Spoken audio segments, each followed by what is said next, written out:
ইফতারের দোয়া জানা আছে ভাই? কি দোয়া? আমরা একটা দোয়া কমন জানি বাংলাদেশে মানুষ, সেটা হলো আল্লাহুম্মা লাকা সুমতু আলা রিজকিকা আফতারতু। এটাও হাদিসে বর্ণিত হয়েছে, কিন্তু হাদিসের সনদ নিয়ে অনেকে কোনোটা নিয়ে আলাপ তুলেছেন, প্রশ্ন তুলেছেন। আল্লাহুম্মা লাকা সুমতু মানে হলো, হে আল্লাহ, আপনার উদ্দেশ্যে রোজা রেখেছি, ওয়া আলা রিজকিকা আফতারতু, এবং আপনার দেওয়া রিজিক দিয়ে ইফতার করেছি। আর ইফতারের আরেকটা দোয়া হলো যাহাবাজ জামা ওয়াবতাল্লাতিল উরুক ওয়া সাবাতাল আজরু ইনশাআল্লাহ। এটা একটা দোয়া। যদি এগুলো দোয়ামূলক নয়, আমরা দোয়া বলছি, এটা মূলত আল্লাহর কাছ থেকে একটা প্রত্যাশা। এর অর্থ হলো যাহাবাজ জামা, আমার পিপাসা দূর হয়ে গেছে। ওয়াবতাল্লাতিল উরুক, আমার শিরা উপশিরাগুলো সব সিক্ত হয়ে গেছে। ওয়া সাবাতাল আজরু ইনশাআল্লাহ, এবং আল্লাহ চাহেন তো এই রোজার বিনিময় আমার সাব্যস্ত হয়ে গেছে আল্লাহর কাছে, এটা স্থির হয়ে গেছে। এটা হলো ইফতারের দোয়া। ইফতারের দোয়াটা কি ইফতারের আগে করব না পরে করব? ইফতারের দোয়াটা যারা ইফতারের আগে করার পক্ষে তারা হাত তোলেন। অল্প সংখ্যক মানুষ। আর বাকিরা সবাই কি পরের পক্ষে না মাঝখানের পক্ষেও আছেন লোক? সব পরের। মাশাআল্লাহ, সব সূক্ষ্ম সূক্ষ্ম মাসআলা দেখি গাবতলী মানুষ জানে, মাশাআল্লাহ, অনেক অগ্রসর দেখা যায়। আল্লাহ আমাদের সবাইকে দিনের জন্য কবুল এবং মঞ্জুর করুন, মাশাআল্লাহ। ভাইরা আমার, ইফতারের দোয়াটা ইফতারের পরে করতে হয়, যেটা বেশিরভাগ মানুষ জানে না। কিন্তু আমি অবাক হলাম যে এখানে বেশিরভাগ মানুষ আপনারা জানেন, মাশাআল্লাহ, নলেজেবল মানুষ, বোঝা গেছে। ইফতারের দোয়ার অর্থের দিকে তাকালেই তো বোঝা যায় এটা আগে না পরে। দোয়ার অর্থের মধ্যে তাকালে আমরা দেখতে পাচ্ছি যে আল্লাহ শিরা উপশিরা সিক্ত হয়ে গেছে, পিপাসা দূর হয়ে গেছে, এগুলো তো ইফতারের পরেই হয়। অবশ্য আমি অর্থ আগে বলে দিছি, সেটা দেখে হয়তো আপনারা অনেকে বুঝে ফেলছেন, মাশাআল্লাহ। তো যাই হোক, ইফতারের শুরুতে বিসমিল্লাহ বলে ইফতার করব, আর শেষে এই দোয়া পড়ব। আল্লাহ আমাদেরকে আমলের তৌফিক দান করুন। 9 নম্বর হলো সাহরি এবং ইফতারে খেজুর খাওয়া। খেজুর দিয়ে সাহরি ইফতার করা। ইফতারে আপনি অন্য যা খান না খান, খেজুর দিয়ে খাবেন। নবী সাল্লাল্লাহু আলাইহি সাল্লাম আদা পাকা আদা খেজুর দিয়ে ইফতার করতেন, যেটাকে রোতাব বলা হয়। আর যদি সেটা না পাওয়া যেত, সাধারণ যে কোনো খেজুর, সেটাও না পাওয়া গেলে একটু পানি খেয়ে তারপর তিনি ইফতার করতেন।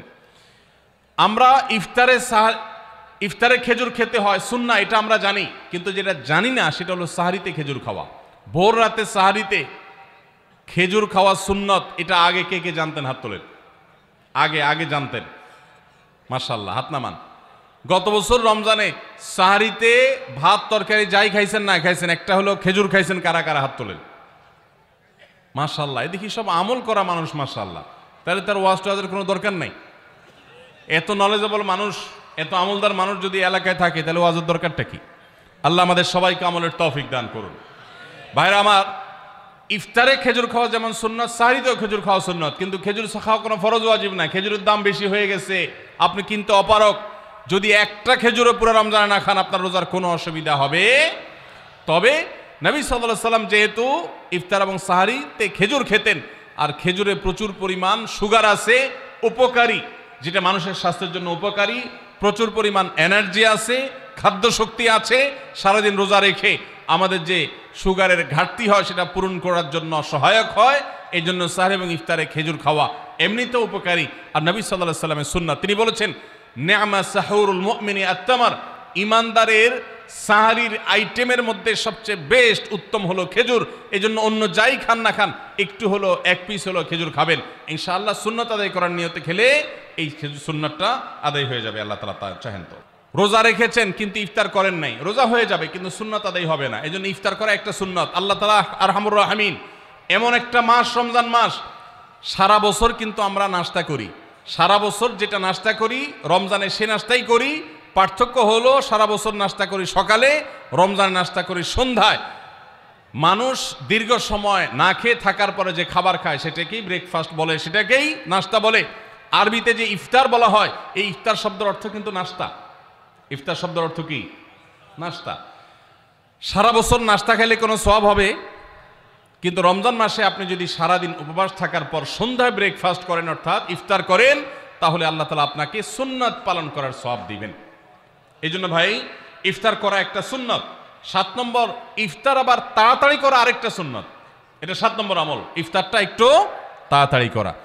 তাড়াতাড়ি করা মানে কি? সূর্য ডুবার 2-4 মিনিট আগে। কি বলেন? তাহলে তাড়াতাড়ি কেমনে হলো? তাড়াতাড়ি মানে হলো সূর্য ডুবার সাথে সাথে করা, বিলম্ব বা দেরি না করা। নবী করিম সাল্লাল্লাহু আলাইহি ওয়াসাল্লামের ওই হাদিস আবারও আমরা স্মরণ করি। তিনি বলেছেন, লা ইয়াজালুন নাসু বিখাইরিন মা আজ্জালুল ফুতুর ওয়া আখারুস সুহুর। এই মানুষ, এই উম্মত ততদিন কল্যাণের উপরে প্রতিষ্ঠিত থাকবে যতদিন তারা ইফতার তাড়াতাড়ি করবে আর সাহরি দেরিতে করবে। ইফতার তাড়াতাড়ি করা এর মানে হলো সূর্য ডুবছে আর দেরি করবেন না। শিয়ারা এবং ইহুদিরা তাদের মধ্যে রোজা আছে, ফাস্টিং আছে, তারা সেই রোজায় ইফতার করে হলো চতুর্দিক অন্ধকার হয়ে যাওয়ার পর, সূর্য ডুবার পর পর ইফতার করে না। তো এই জন্য নবী সাল্লাল্লাহু আলাইহি সাল্লামের আদর্শ হলো তার বিপরীত, অর্থাৎ সূর্য ডুবার পর পর ইফতার করে ফেলা, অতিরিক্ত বিলম্ব না করা। আল্লাহ আমাদেরকে আমলের তৌফিক দান করুন। রমজান মাসে রোজা রেখে আমরা বেশি বেশি দোয়া করব। চলতে ফিরতে উঠতে বসতে দোয়া করতে পারেন। আমাদের মায়েরা অনেকে শুনছেন আমাকে, রমজান মাসে আপনি গৃহস্থলী কাজ করছেন, রান্নাবাড়া করছেন, ঘর ঝাড়ু দিচ্ছেন, আর মনে মনে আল্লাহর সাথে কথা বলেন। দোয়া মানে আল্লাহর সাথে কথোপকথন। আল্লাহ আপনি আমাকে মাফ করে দেন, আমার বাবাকে মাকে মাফ করে দেন, সন্তানগুলোকে হেদায়েত দান করেন, চোখের পানি ফেলেন। নিয়মতান্ত্রিক দোয়া, বসে বসে হাত তুলে দোয়া করবেন কেবলামুখী হয়ে। আবার চলতে ফিরতে উঠতে বসতে, এমনকি ওযু নাই সে অবস্থায় দোয়া করবেন। নবী সাল্লাল্লাহু আলাইহি সাল্লাম বলেছেন, 3 ব্যক্তির দোয়া ফিরিয়ে দেওয়া হয় না। কয় ব্যক্তির দোয়া? সালাসুন লা তুরাদ্দু দাওয়াতুহুম, 3 শ্রেণী মানুষের দোয়া ফিরিয়ে দেওয়া হয় না। এর ভিতরে এক শ্রেণী হলেন মাজলুম, কারোর জুলুমের শিকার হয়েছে। এই ব্যক্তি জালেমের বিরুদ্ধে যে তার মনের আকুতি থাকে, বদদোয়া থাকে, আল্লাহ সুবহানাহু ওয়া তাআলা এটা ফিরিয়ে দেন না। এই জন্য পৃথিবীর ইতিহাসের কোন জালিম আপনি দেখাতে পারবেন না যেই জালিমকে আল্লাহ ছেড়ে দিয়েছেন, আল্লাহ ছাড় দিয়েছেন কিন্তু চূড়ান্তভাবে ছেড়ে দিয়েছেন, এমন কোন জালিম আপনি দেখাতে পারবেন না। এই জন্য ভাই, কখনো কোন অবস্থাতে কারো প্রতি আমরা জুলুম করব না। আল্লাহ আমাদেরকে সেটা মানার তৌফিক দান করুন। তাহলে 3 ব্যক্তির দোয়া কবুল হয়, ফেরত দেওয়া হয় না। তার ভিতরে একজন হলো মাজলুম, যার প্রতি আপনি জুলুম করেছেন, সে আপনার বিরুদ্ধে যে বদদোয়া করে, এটা লাগবেই লাগবে, আজ হোক আর 2 দিন পরে হোক। নাম্বার 2, মুসাফির, যে ব্যক্তি সফরে আছে, সফররত অবস্থায় সে যদি দোয়া করে, সে দোয়া আল্লাহ তাআলা কবুল করেন। 3 নম্বর হলো রোজাদার ব্যক্তি, as-সাইম হাত্তা ইফতির, রোজাদার ব্যক্তি সারাদিন ভর রোজা করলে ইফতার রাগ পর্যন্ত, সারাদিন দোয়া করলে ইফতার রাগ পর্যন্ত তার দোয়া কবুল হয়। এই জন্য রোজা রেখে আমরা বেশি বেশি আল্লাহর কাছে দোয়া করবো ইনশাআল্লাহ। চলতে ফিরতে উঠতে বসতে মনে মনে আল্লাহর সাথে কথা বললেন, চাওয়া তাওয়াকে পেশ করলেন, বাস এইটাই হলো দোয়া। এটা হলো আমাদের রমজান মাসের 11 নম্বর আমল, বেশি বেশি দোয়া করা।